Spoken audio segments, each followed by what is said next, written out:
करते हैं। श्रीमद् भागवत में एक संवाद आता है, नव योगेश्वर संवाद। उस पर कथा हम बद्रीनाथ में कर चुके हैं एक बार, बहुत सुंदर है। 9 योग, और वो यहीं द्वारिका में ही हुआ है, क्योंकि वसुदेव जी महाराज को नारद जी महाराज ये संवाद सुनाते हैं।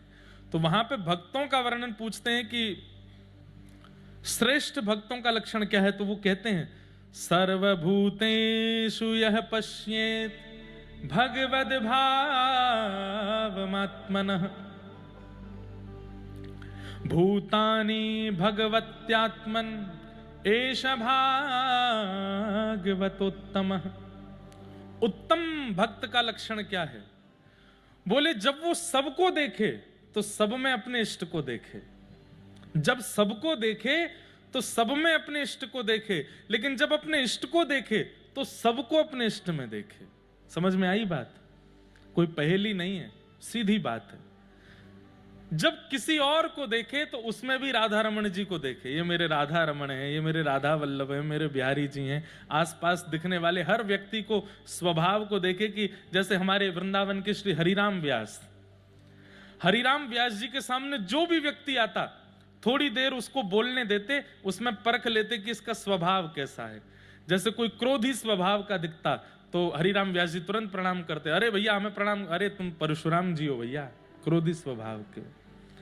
कोई लोभी स्वभाव का दिख जाता, लोभी, अरे भैया 100 रुपया और दो ना, ये इतने में काम कैसे, तो 50 रुपया और बढ़ाइए ना, ऐसे कैसे चलेगा, थोड़ा और देख लीजिए ना। लोभी स्वभाव का। तो संसारी व्यक्ति कहता लोभी, लेकिन हरिराम व्यास जी कहते बामन भगवान है, प्रणाम करो, इसके स्वभाव से बामन भगवान है। कोई चंचल वृत्ति का है तो श्री कृष्ण है, कोई धीर गंभीर है तो श्री राम है। ऐसे श्री हरिराम व्यास जी की दृष्टि, वो सब में ठाकुर जी को देखते। तो उत्तम भागवत कौन? जो सब में भागवत ठाकुर जी को देखे, और जब ठाकुर जी को देखे तो सबको ठाकुर जी में देखे। यही मेरे माँ हैं, यही मेरे पिता हैं, यही मेरे गुरु हैं, यही मेरे बालक हैं, सर्वस्व यही है, अगल बगल कौन है मुझे नहीं पता। तो रिक्त करके बैठेंगे चित्त को तो ही कथा विराजमान हो सकती है, नहीं तो विस्मृति संभव है। तो दूसरे श्रोता का लक्षण क्या है? सुख। सुख श्रोता क्या करता है? सुनी हुई कथा को तुरंत रट करके दूसरों को सुना देता है। घर पे जाकर के सब बता दिया, आज महाराज जी ने 3:30 बजे आए, 4 बजे ये सुनाया, 4:30 ये वाला प्रसंग कह रहे थे, 5 बजे वो वाला प्रसंग सुनाया, 6 बजे ये, 7 बजे वो, सब याद है उसे। ये श्रेष्ठ श्रोता का दूसरा लक्षण, सुख की तरह सब सुना दे। श्रेष्ठ श्रोता का तीसरा लक्षण क्या है?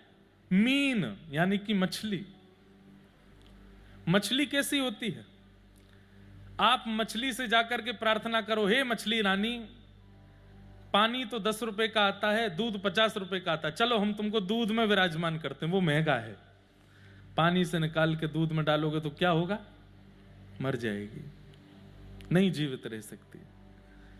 कोई लाख प्रलोभन दे दे, यहां बगल में जादूगर का कृत्य चल रहा है, उधर कोई पिक्चर लगी हुई है, यहां पे कोई संगीतकार आए हुए हैं, वहां पे कोई गायक कॉन्सर्ट चल रहा है, आदि आदि सब हो रहा है। कथा तो रोज ही सुन सकते हो, यूट्यूब पे सुन लेना, कथा रोज लोड हो जाती है। आप कहो भैया हमारे प्राण निकल जाएंगे, जीवित तो हम प्रत्यक्ष कथा सुन के ही मछली की तरह ही रह सकते हैं। मीन, ये प्रवर श्रोता का तीसरा लक्षण। और सबसे विशेष श्रोता का चौथा लक्षण होता है हंस। क्या होता है? हंस। हंस का एक बहुत विशिष्ट स्वभाव होता है, वो नीर क्षीर को अलग अलग कर देता है। पानी और दूध एक साथ मिलाकर के अगर हंस के सामने रख दिए जाएं तो हंस दूध पी जाएगा, पानी छोड़ देगा। दुनिया की कोई ताकत ये काम नहीं कर सकती कि दूध से पानी को अलग कर दे, हंस कर देता है। श्रोता कैसा होना चाहिए? आपके बड़ोदरा में अनेक वक्ता आते हैं, अनेक कथाएं होती हैं, गुजराती में भी होती हैं, हिंदी में भी होती हैं, संस्कृत में भी होती हैं। कई जगह कथा ही नहीं होती, केवल और केवल आनंद ही होता रहता है, मजाक ही चलता रहता है। सब तरीके के लोग हैं, कथा करने वाले, सुनने वाले भी। पर आपको हंस बन के जाना है। वक्ता कैसे हैं, व्यवस्था कैसी है, श्रोता कैसे हैं, इन सब का विचार नहीं करना। हंस बन करके उस कथा में दूध क्या मिला उसको ग्रहण करके आओ, पानी को छोड़ करके आओ, ऐसा बनिए। चैतन्य महाप्रभु, आहा,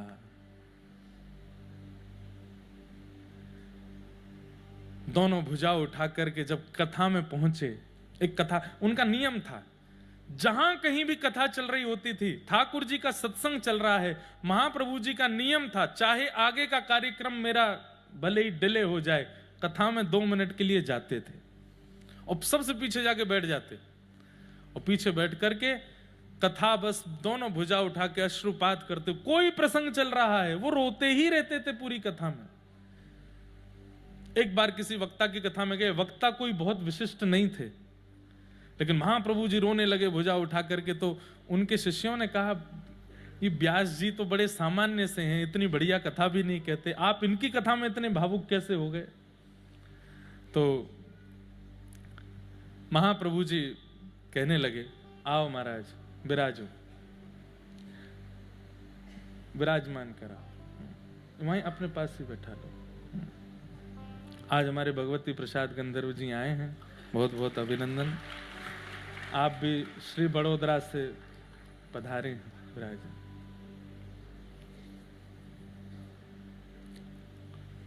तो क्या निवेदन कर रहा था मैं, कहां था?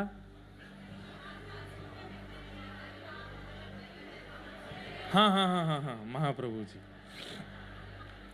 तो श्री चैतन्य महाप्रभु कथा में पहुंचे, भावुक रोने लगे, तो शिष्यों ने कहा कि महाप्रभु जी वो इतने विशेष श्रोता वक्ता तो नहीं थे, आप उनकी कथा में भी इतने भावुक हो रहे थे। तो महाप्रभु जी बोले, कथा में वो क्या कह रहे थे वो मुझे नहीं पता, पर वो जितनी बार कृष्ण बोलते थे उतनी बार लगता था श्याम सुंदर सामने आ गए, वो जितनी बार श्री राधा बोलते थे लगता था किशोरी जी सामने आ गए। उनके मुख से मैं कृष्ण ही सुनने गया था। तुम क्या सुन रहे थे वहां बैठ करके कि वो कितने विद्वान हैं, कितने योग्य हैं, ये सब सुनने के लिए गए थे? नहीं, मैं तो केवल नाम सुनने के लिए गया था। कैसे श्रोता? श्रोता बनना भी आचार्यों से सीखिए, कैसे बना जाता है। महाप्रभु जी सबकी कथा सुनते थे। ऐसे ही बड़ोदरा में चाहे कोई वक्ता आवे, आपको अगर पता चल गया है, नहीं पता लगा तो कोई बात नहीं, लेकिन पता चल गया है कि हमारे शहर में कोई कथा हो रही है, कोई महाराज श्री पधारे हैं, आपका परिचय है नहीं है, सब बात की बात पहुंचिए, 2 मिनट 5 मिनट 10 मिनट सुन करके आइए, और उस 10 मिनट में उनका परीक्षण करके मत आइएगा कि कैसे हैं, अच्छे हैं, बुरे हैं, ये हैं वो हैं, नहीं। उस 10 मिनट में भी उन्होंने कितनी बार हरि नाम कहा है, उस हरि नाम से वृंदावन को, व्रज को स्मरण करके आओ। तो श्रोता ऐसा होता है। तो हमने महाराज जी के प्रवचन से एक बहुत सुंदर बात सीखी। बहुत लंबा प्रवचन नहीं करते हैं, छोटा करते हैं, लेकिन एक बात महाराज जी ने बहुत अच्छी कही, बोलो जीवन कैसा है। महाराज जी बोले, बोलो जीवन कैसा है, जैसा बना लो वैसा है। इतनी अच्छी बात लगी है कि आप दूसरे को आरोपित नहीं कर सकते कि इसकी वजह से मेरा जीवन ऐसा हो गया या इसकी वजह से मेरा ये काम नहीं बना। आपके अपने हाथ में अपना जीवन है, आप जैसा बना लेंगे वो वैसा बनता चला जाएगा। कई बार ऐसा होता है कि माहौल परिस्थिति के अनुसार कई लोग दुष्कर्म करने लगते हैं, लेकिन हम तब भी कहते हैं दुष्कर्म करने की संभावना सबको प्राप्त होती है, लेकिन अपने हाथ में अपना जीवन होता है तो कोई व्यक्ति दुष्कर्म कर नहीं पाता। बोलो जीवन कैसा है, जैसा बना लो वैसा है। तो हमने महाराज जी से ये बात सीखी। तो इसलिए श्रोता कैसे बनो, हंस जैसे बनो, सबसे सीखो।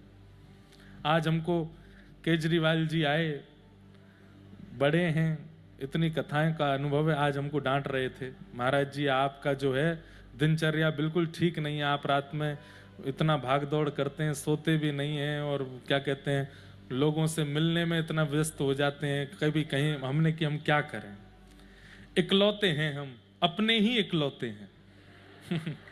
अब मुझे सब जगह जाना भी है, सब देखना भी है। अब कोई संत महात्मा तो है नहीं, हम गृहस्थाश्रमी हैं, तो वहां घर का भी ध्यान रखना पड़ता है। पिताजी की बात, फिर लाल जी का उत्सव आ रहा है तो कॉन्फ्रेंस पे 10-5 लोगों से बात चल रही है, पंडाल में क्या चल रहा है, वहां क्या, उनसे बात करो। फिर शाम को मैं कहीं जाता नहीं, पहली बार इस साल बड़ोदरा की कथा में हमको कथा के बाद हर एक घर जाना पड़ता है, कहीं नहीं जाता मैं। आप दुनिया की किसी कथा में नहीं सुन सकते कि महाराज जी उसके घर गए, नहीं जाते, पर पहली बार हम बड़ोदरा में ही जा रहे हैं, और वो भी क्यों जा रहे हैं हमको पता ही नहीं है। तो कथा से हम सीधे निकलते हैं। आपको पता हम घर कितने बजे पहुंचते हैं? 2 बजे रात को। यहाँ से कथा पूरी करके जाते हैं, फिर इधर उधर कहीं 1-2 जगह जाते हैं, फिर अपने किसी कार्य से, क्योंकि हमारी रिकॉर्डिंग सूरत, बड़ोदरा और बंबई में ही होती हैं। तो बड़ोदरा में कल आपके गुजरात के सुप्रसिद्ध युवा गायक हैं आदित्य गढ़वी जी, उनके साथ हम एक संगीत कर रहे थे रात को, और बहुत जल्दी व्रज द्वारिका मिलन महोत्सव पर एक संकीर्तन आ रहा है, तो रात भर उनके साथ ही बैठे रहे। अब हमें लगता है कि अभी हमारे शरीर में थोड़ी जान है, बुढ़ापा अभी आया नहीं है, तब तक थोड़ी मेहनत कर लें, लेकिन कष्ट हमको ही हो जाता है। तो आप हमको बहुत डांट रहे, महाराज जी आप थोड़ा ध्यान रखा कीजिए, सोया कीजिए, ये करो। मैंने कि करेंगे भैया, प्रयास करेंगे। फिर आपने एक बात और कही, बोले महाराज जी आप कथा में आते हैं, आपको पता है 10,000 लोग पहुंच जाते हैं, सुबह 8 बजे से लोग बैठ के कीर्तन करते हैं। हमें ये बात सीखने को मिली, आज से हमने, ये तो नहीं कहूँगा कि कल से ही लागू करूँगा, पर जल्दी करूँगा। आपने कहा महाराज जी आप जो समय निश्चित है उस पर आप पहुंच जाओ मंच पे। हमने कि हम कोशिश तो बहुत करते हैं। बोले डोंगरे जी महाराज का एक नियम था कि वो समय से 1 मिनट पहले आ जाते थे। क्यों? बोले कि मेरे लिए श्रोताओं को प्रतीक्षा ना करनी पड़े। तो इस भाव से वो, तो हमने आज ये बात, आप केजरीवाल जी बोल रहे थे, पर हमको लगा डोंगरे महाराज जी ही हमको ये आज्ञा दे रहे हैं कि भाई श्रोता तो देखो सुबह 8 बजे से आ जाते हैं, आप भी समय से ही आके 1 मिनट भी ऊपर हो तो आप क्षमा मांग लिया करो। हमने कहा हम कल से प्रयास करेंगे इस भाव का। ये सब स्थिति क्यों बनती है बंधुओं? देखो अब मैं अपने आप को ब्याह से ही मांगने लग जाऊं, मानने लग जाऊं, तो मेरे से कोई कुछ कहे तो मैं उल्टा लड़ूंगा, मुझे समझाओगे? नहीं, हम क्योंकि हंस प्रवृत्ति के हैं, और ये हम बने नहीं हैं, प्रयास ही कर रहे हैं कि बन जाएं। कथा से सीख रहे हैं कि जो कोई भी हमको अगर कोई अच्छी बात बोले, सिखावे, बतावे, वो हमें करनी चाहिए, वो हमारे जीवन में आनी चाहिए। इसलिए श्रोता प्रवर बनिए, अवर नहीं। आज हमारे भगवती प्रसाद जी भी आए हैं, लाल जी का आज शाम को मनोरथ है, तो आपकी हवेली संगीत से ही लाल जी का आनंद होता है। तो आज आपके सुंदर भाव से ठाकुर जी का शाम का मनोरथ होगा। मंच पर विराजमान समस्त विप्रवृंद, समस्त गंधर्वजन, और आज हमारे श्याम जगत के साक्षात श्री खाटू श्याम जी के अति प्रिय श्री नंदू भैया जी भी आए हैं, उनको भी बारंबार प्रणाम है, बारंबार वंदन है। आपने अपने संकीर्तनों के माध्यम से इतना सुख और इतना वैष्णव समाज के चित्त में प्रेम प्रकट किया है कि आपके उस कार्य को, उस ठाकुर जी के प्रचार को पूरा संत समाज और पूरा वैष्णव समाज उसकी सराहना करता है। आप हमसे आयु में तो बहुत बड़े हैं और अपने अनुभव में भी बहुत बड़े हैं। हमें तो ऐसा आपको देख के लगता है कि आपको साक्षात ठाकुर जी का अनुभव हुआ है, आप बताते नहीं हैं किसी को। इनको देख के ऐसा लगता है, कल केजरीवाल जी बता रहे थे, मैं देखो प्रशंसा ज्यादा नहीं, पर ये अधिकारी हैं, क्योंकि अब उस अवस्था में आ गए कि अब अभिमान इनमें आएगा भी नहीं अगर कर भी देंगे तो। कल बता रहे थे, बोले महाराज जी फ्रैक्चर में लंगड़ाते लंगड़ाते पंडाल पहुंचे हैं, लेकिन मंच पे जाकर के कोई सहारा नहीं, खूब प्रेम से गाने लगे, और हम सब आश्चर्य में कि पैर टूटा है, ये कैसे गा रहे हैं। और 1.5-2 घंटा 3 घंटा गाने के बाद, और जैसे संकीर्तन पूरा हुआ फिर से लड़खड़ाने लगे, फिर से वही बोले कि पाँव टूटा है, फिर से वो पकड़ के चलें। मैंने कहा भैया ये उन पर कृपा है, जब आप ठाकुर जी का संकीर्तन करते हैं तो हमारे वैष्णव समाज के लोग बड़े आनंदित होते हैं। आपकी सेवा को हम बारंबार प्रणाम करते हैं, वंदन। और आजकल आप ब्रजवासी हो गए हैं, उसकी आपको बहुत बहुत बधाई, बहुत बहुत मंगल कामना। हमारे व्रज में व्रज विकास ट्रस्ट है, और वहाँ पूरे उस ट्रस्ट के जो संचालन करता है संत जनों के बड़े प्रेमी हैं हमारे मध्य में विश्वनाथ जी भी विराजमान हैं, उनको भी बहुत बहुत स्नेह देते हैं, उनको भी बहुत बहुत प्रणाम करते हैं। संत इनको बहुत स्नेह करते हैं। हमारे ब्रजमंडल के संत और ब्रजमंडल के ब्रजवासी अगर किसी को प्रेम दे रहे हैं तो समझो साक्षात किशोरी जी और ठाकुर जी प्रेम दे रहे हैं। ऐसे सब विशिष्ट जन यहाँ विराजमान हैं, सबको हम वंदन करते हैं। आप सब श्रोताओं को जय श्री कृष्ण, जय सिया राम, जय श्रीमन नारायण, जय द्वारिकाधीश, जय हो। केम छो? वाह, 6 दिन बाद याद आया हमको कि ये भी पूछना है। हूँ मजामा छो हूँ मजामा छो, इतनी ही हमको ब्रजभाषा आती है। बाकी गुजराती आती है। एक तो हमको पद भी आते हैं, जब लगेगा अनुभव का कुछ भाव तो गाएंगे जरूर।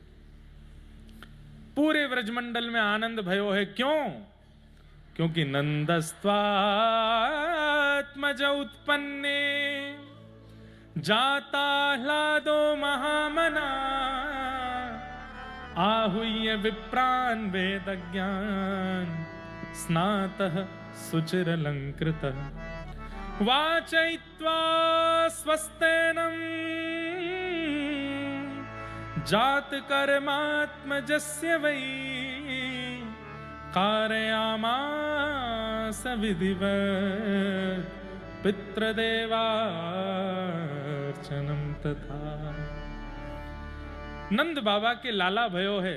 अब भैया आज की कथा ब्रजभाषा में होएगी, सब लोग समझ लियो, जितनो अनुभव में आ जाए उतनो समझ लियो, ठीक है। आज कोई बाहरी चर्चा नहीं, आज तो केवल ब्रज लीला ही सुनेंगे। नंद बाबा के लाला भयो है, और महाराज ऐसो लाला भयो कि पूरे ब्रजमंडल को ऐसो लगन लगो है कि ये तो हमारो ही लाला है। कोई के मन में भी ये भावना नहीं आ रही कि ये उनको लाला है। जैसे किसी के सुंदर बालक को देख करके हमारे मन में आती है कितना भाग्यशाली, इसका बालक कितना सुंदर है। पर नहीं, ठाकुर जी जब से प्रकट हुए सबको सबको यूं लग रही अरे हमारो लाला कितना सुंदर है। सब हमारो शब्द को प्रयोग कर रहे हैं ठाकुर जी को देख करके। कोई भी नंद बाबा के लाला हैं, यशोदा के लाला हैं ऐसा नाय कह रहे हैं। सब ब्रजवासी इकट्ठे है गए और जाकर के नंद भवन चारों तरफ से घेर लियो। बधाई हो कि जय जयकार करने लगे। महाराज दसों दिशाओं में हवा की तरह बात फैल गई कि नंद बाबा के लाला भयो है। सोई एक खबर पहुंची श्री बरसानो धाम। ध्यान से सुनियो सबरे। नंद बाबा और श्री वृषभानु जी ये बाल्यकाल के सखा हैं। ऐसा वर्णन आवे हमारे ब्रज के साहित्य में कि नंद बाबा और वृषभानु जी जब दोनों यमुना जी में स्नान करते तो एक दूसरे को हाथ पकड़ करके स्नान करके गोता लगाते, पितरन के गोता लगाते, अपने पूर्वजन के गोता लगाते। और जब सबन के गोता लगाते तो अंत में ऐसे ही एक दूसरे को हाथ पकड़ के एक दूसरे को मुखमंडल देख के खुश हो जाते और फिर गोता लगाते कहते, हे यमुना मैया हम में ते जाको लाला हो और जाकी लाली होए, आप कृपा करियो ये मित्रता संबंध में परिवर्तित हो जाए और हमारे बालकन को संबंध होए। बस प्रतीक्षा कर रहे हैं वहां। वृषभानु जी प्रतीक्षा कर रहे हैं या तो हमारे लाला है जाए, उनके लाली है जाए, या उनके लाला हो हमारी लाली है जाए, कछु तो हो। अब दो पक्ष हैं हमारे व्रज में। एक पक्ष तो कहता है कि किशोरी जी बड़ी हैं ठाकुर जी से, 1 साल बड़ी हैं, और एक पक्ष कहता है कि किशोरी जी 1 साल छोटी हैं ठाकुर जी से। तो हम उस पक्ष की बात कर रहे हैं। हम अब आप कहेंगे कि आप कौन सा पक्ष मानते हो? दोनों मानते हैं। किशोरी जी बड़ी भी हैं, किशोरी हमें कहा मतलब है भैया, विवाद में पड़े हुए थे बड़ी हैं कि छोटी हैं, हमें तो सुख लेनो है, आनंद लेनो है। और भैया हमारे ब्रज में गांव में हमारे माई श्यामा जू को राज जाके अधीन सदा ही सांवरो, जाके अधीन सदा ही सांवरो, या ब्रज को सिर ताज हमारे माई श्यामा जू को राज। अगर किशोरी जी आसर तू डिपेंडेंट, ठाकुर जी इंडिपेंडेंट नहीं है, डिपेंडेंट है। कौन पे? श्री जी पे। सदा उनके अधीन रहे मैं। हाँ, अब वह पक्ष में अगर मैं ज्यादा जाऊंगा ना तो वो फिर बरसाने में सुनियो वहीं सुनाऊंगा। ये अधीनता को पक्ष तो वहीं कहो जाएगा। द्वारिका की भूमि है, रुक्मणी आदि सब मुंह मारवे आ जाएंगी। ज्यादा श्री जी को पक्ष मत लो, यहाँ पे विचार करके बोलो, हम बैठी हैं। वैसे एक बात आपको बताएं, द्वारिका में अगर हमारी किशोरी जी का सबसे बड़े भक्त कोई है तो वो दो हैं। नाम बताऊं? पहले श्री उद्धव जी और दूसरे श्री रुक्मणी जी। ये बात कई लोगों के अनुभव में नहीं है। पहले तो कृष्ण की ही उपासना करती थी, लेकिन जब से कुरुक्षेत्र में श्री जी का दर्शन किया है श्री रुक्मणी जी ने, तब से उनके मन में, बुद्धि में, विचारों में केवल श्री जी विराजती हैं। कथा आती है कि शाप लगा, रुक्मणी जी को 12 वर्ष का वियोग दिया गया। अब वो द्वारिका प्रसंग आएगा तब मैं कहूंगा। 12 वर्ष के लिए ठाकुर जी से दूर रहने का शाप लगाया गया। और ये शाप की खबर जैसे ही किशोरी जी को पता चली, भेंट द्वारिका समुद्र के बीच में श्री रुक्मणी जी विराजती थी और इतना विरह में रहती थी कि ठाकुर जी के बगैर हम कैसे रहें।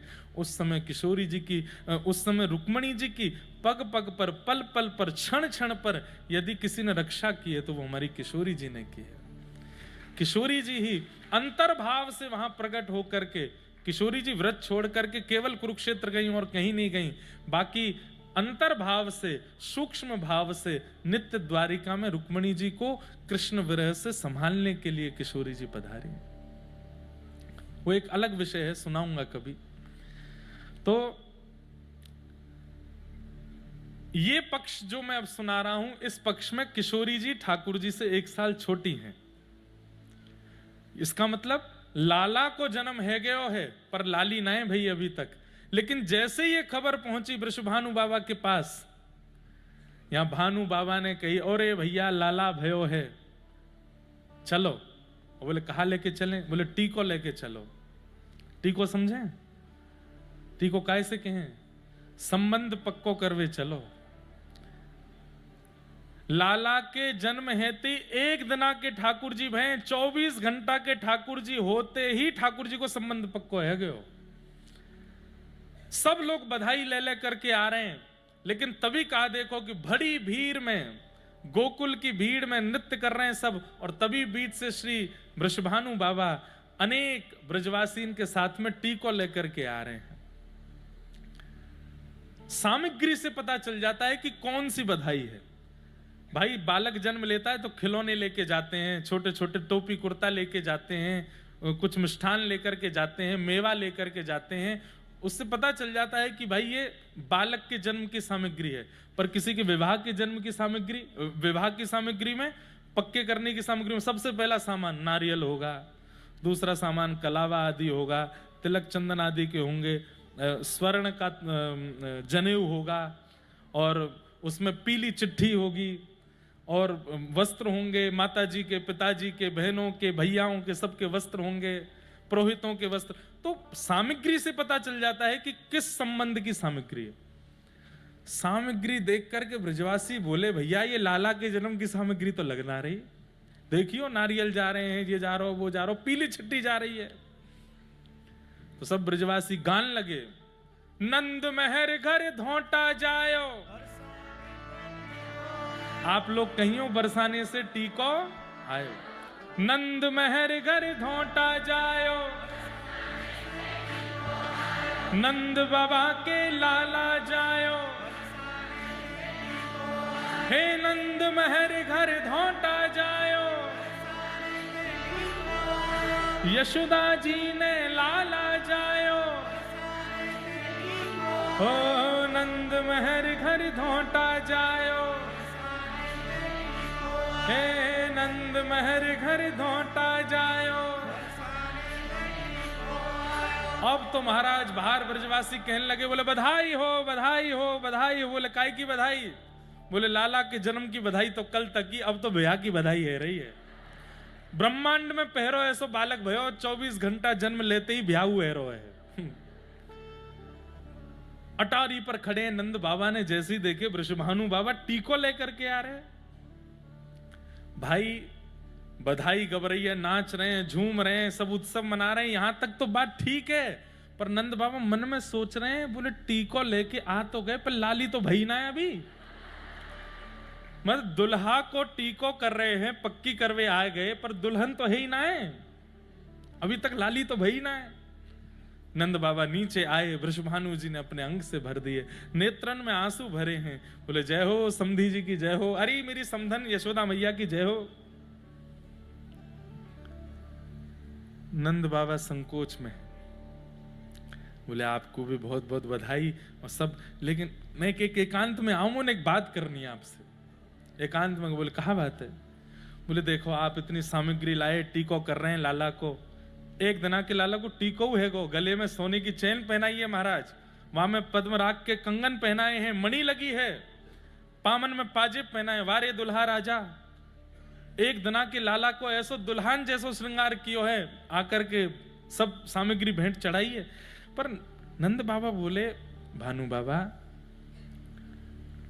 टीको तो आपने कर दियो, पर लाली तो भी है ना, है बहू तो भी आई ना है, आप पहले ही टीको करके कैसे जा रहे हैं? कोई संभावना है का? और कहीं आप टीको कर गए और है गो लाला बरसाने में तो बोले यही मारे टीको करके जा रहा हूं कि ताकि पूरा ब्रह्मांड देख ले कि टीको है गया, अब दुल्हन भेजनी पड़ेगी, अब तो बरसाने में लाली ही आवेगी। बोलो वृषभानु दुलारी की। इतने ब्राह्मण, इतनी गऊ, साक्षात श्री यमुना जी और आप जैसे व्रज के राजा, आप सबन की साक्षी में लाला को टीको भयो है। अब आप सबकी जिम्मेवारी है, प्रार्थना करो कि अब बरसाने में लाली ही आवे ताकि ये संबंध निभे। सब ब्रजवासियों के नेत्र सजल हो गए। नंद बाबा ने वृषभानु बाबा को अपने हृदय से लगा लियो और मानो श्री वृषभानु जी सब ब्रजवासियों को सौंप करके गए। बोले भैया मेरो टीको खाली नहीं जाना चाहिए, सबरे आज से अब प्रार्थना में लग जाओ कि बरसाने में लाली आवे। आहा, 1 वर्ष तक ब्रजवासी हमारे के में 6 महीना तक उत्सव मनते रहो, 1 साल तक उत्सव मनते रहो। ये 1 साल तक उत्सव, लाला के जन्म को उत्सव तो 2 ही दिना भयो है, तीसरे दिन आते तो उत्सव बस प्रतीक्षा को है रो कि अब बरसाने में बधाई बननी चाहिए और वहां लाली आनी चाहिए। ठाकुर जी की जन्माष्टमी भई और जन्माष्टमी के ठीक 1 महीना बाद अरे बरसाने बजत बधाई, जैसे ही खबर सुनी है महाराज, गोकुल में नगाड़े बजन लगे, थाली बजन लगी, सब बोले है गई है गई है गई है गई है गई। कल कह रहे है गयो है गयो है गयो। नंद बाबा बोले कहा भाई कहा भाई? बोले अरे आपके लाला को टीको सफल भयो, बरसाने में लाली भई है। नंद बाबा तो अपने लाला को लेकर के झूमन लगे। मैया तो सहरो लिया ही लाला को पहना दियो। 1 साल को लाला सहरा में थे, देख रो सबन ने बाहर, वाह भैया आनंद है रो है। आहा, यशोदा मैया लाला को गोद में लेकर के और खूब सारी सामग्री में बैलगाड़ी में सजा करके गए हैं बरसाने। बरसाने में जाकर के जैसे ही स्वर्ण, आहा, एक छंद सुनाऊं। आपके गुजरात में छंद बहुत गाते हैं ना, और यहीं की धुन में सुनाते हैं। अच्छा, मुझे कल पता चला जब गायकों के बीच में बैठा था, बोले महाराज जी हमारे गुजरात के बड़े बड़े गायक सब जगह जाने में आनंद करते हैं, पर बड़ोदरा आने में थोड़ा डरते हैं। बोले यहाँ के श्रोता सामान्य नहीं है, नेक में ही गलती निकाल देते हैं। मैंने कि भैया मैं तो 5 दिन तो ऐसे ही कर रहा हूं, मैंने तो सोची ना। बोले कि बड़े बड़े गायक जब बड़ोदरा आते हैं तो बड़ोदरा आके बड़े ध्यान से, क्योंकि गलती नहीं हो जाए। बोले यहाँ ये संगीत की भूमि है, एक से एक संगीतकार, एक से एक श्रेष्ठ जन यहाँ कथा सुनने आते हैं और संगीत के। मैंने भैया मैं तो बावड़ो से बन के कर रहा हूँ 5 दिन आते कथा, मुझे तो पता ही नहीं यह बात की। तो हमारे व्रज में एक महापुरुष गाते हैं, बस एक पंक्ति में ही पता चल जाएगी कि बरसाने की स्थिति कैसी है।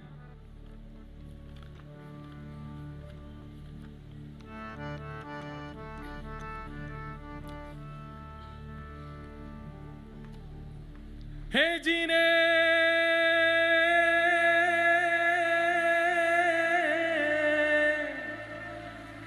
प्रगटी श्री राधा रूप अगाधा, सब सुख साधा नावे। मुनि प्रेम अगाधा मेटन बाधा, लकीरई लोज लटावे। ब्रज घर घर माई बटत बधाई, सब मिल मंगल गावे। कीरत बड़ भागी अति सुख पागी, पुरजन करत बधाई। सुर नर मुनि हर से सुमनहि बर से, चढ़े विमाना भय चित्र से ठाड़े। लख सुर बाड़े बाजे विविध बजावे। शब्द सुनिए क्या हो रहा है ब्रजमंडल में। नारद सनकादि शिव ब्रह्मादि, भृगुआदिक मुनि जेते। इंद्रादिक जे जहाँ सुन करते तहाँ, आए सजन समेत। सब मिलकर जोरे करत निहोरे, जय जय भानु दुलारी। हे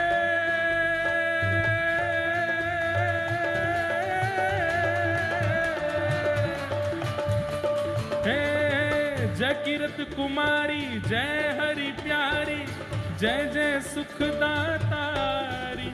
जय नित्य किशोरी प्रिय चित चोरी, यह बिनती सुन लीजे। जय नित्य किशोरी प्रिय चित चोरी, यह बिनती सुन लीजे। क्या विनती है हमारी?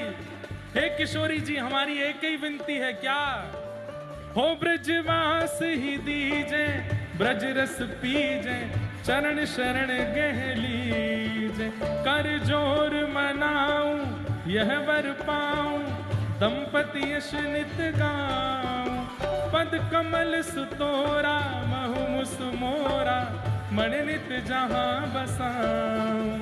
रही भांति सकल विध स्तुति करके, निज दिज धाम सिधारे। नंदादिक आए अति हर्षाए, सब मिल मंगल राधा रूप अगाधा, सब ही साधा नावे। गुण प्रेम अगाधा मेटन बाधा, लकीरहि कोटि लजावे। ब्रज घर घर माई बजत बधाई, सब मिल मंगल गावे। कीरत बड़ भागी अति सुख पागी, पुरुजन करत बधाई। सुर नर मुनि जन, सुर नर मुनि हर्षे, सुमनहि बरसे, चढ़े विमाना आए। और किशोरी जी को देख के क्या हुआ? बोले भय चित्र से ठाड़े। देख करके ऐसा लग रहा कोई चित्र रखा है क्या। जब नंद बाबा बरसाने पधारे तो बरसाने की जो सिड्डी हैं उन पर ब्रह्मादिक सब देवता खड़े थे। उनको देख करके नंद बाबा के मन में विचार आयो, है सके कि ये सजावट के रूप में पुतला खड़े कर रखे हैं। पुतला समझते हैं, पुतले जैसे खड़े कर रखे हैं। लेकिन जब पास जाकर के देखो तो वास्तव के ब्रह्मा जी, वास्तव के सनकादि, वास्तव के शिव नारद मुनि सब खड़े हैं वहां पर चित्र से ठाड़े हैं सब किशोरी जी को देख करके। और सब मिलकर जोरे करत निहोरे, जय जय भानु दुलारी। जय कीरत कुमारी, जय हरि प्यारी, जय जय सुखदातारी। जय नित्य किशोरी प्रिय चित चोरी, यह विनती सुन लीजे। सब देवता कह रहे हैं एक विनती हमारी सुन लो। बोले कहा ब्रजवास ही दीजे, ब्रज रस पीजे, चरण शरण गह लीजे। हमें ब्रजवास दे दो, हमें जो ब्रज वृंदावन दे दो, बरसानो दे दो। कर जोर मनाऊं यह वर पाऊं, दंपति यश नित गाऊं। दंपति मतलब प्रिया प्रियतम। हम एक ही विनती कर रहे हैं। बोले क्या आप दोनों को हम सदा यश गाते रहें और हमें कुछ नहीं चाहिए। महाराज नंद बाबा के मन में थोड़ी सी एक भावना आ गई कि हमने लाला को ऐसो उत्सव कियो, ऐसो उत्सव कियो, ब्रह्मांड में ऐसो उत्सव नहीं भयो होगो। लेकिन आज भानु भवन में जाकर के जब किशोरी जी को उत्सव देखो है तो महाराज नंद बाबा भी एक बार को है गए कि हे यशोदा, लाला को उत्सव भी फीको सा लग रहा है लाली के उत्सव के आगे। ऐसा उत्सव अरे कहां तक कहें, बरसाना क्षेत्र में जितने बादल हैं उन बादलों का रंग भी केसरिया हो गया है, इतना अबीर गुलाल केसर उड़ाया गया है किशोरी जी के प्राकट्य पर।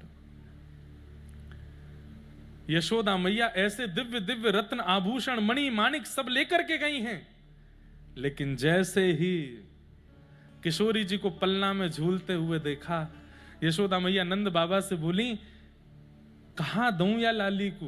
बोले इतने मणि माणिक लेके आए? बोले तुम स्वयं देख के बताओ, या कि रूप माधुरी को देख करके लग रहा है कि वो मणि माणिक स्वर्ण आभूषण आदि लायक हैं, तुच्छ से लग रहे हैं सब लाली के रूप के आगे।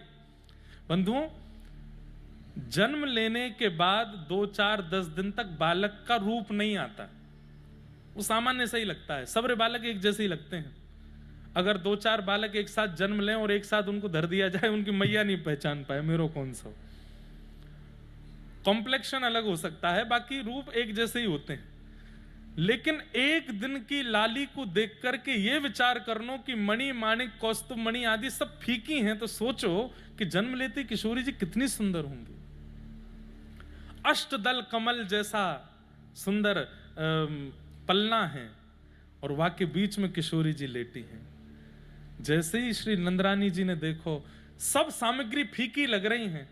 नंद बाबा तो कह रही, मेरो तो मन ही ना है हेरो कछु भी लाली पे चढ़ावे को, इतनी सुंदर है लाली, या के समान हम कछु लेके ही नहीं आए हैं।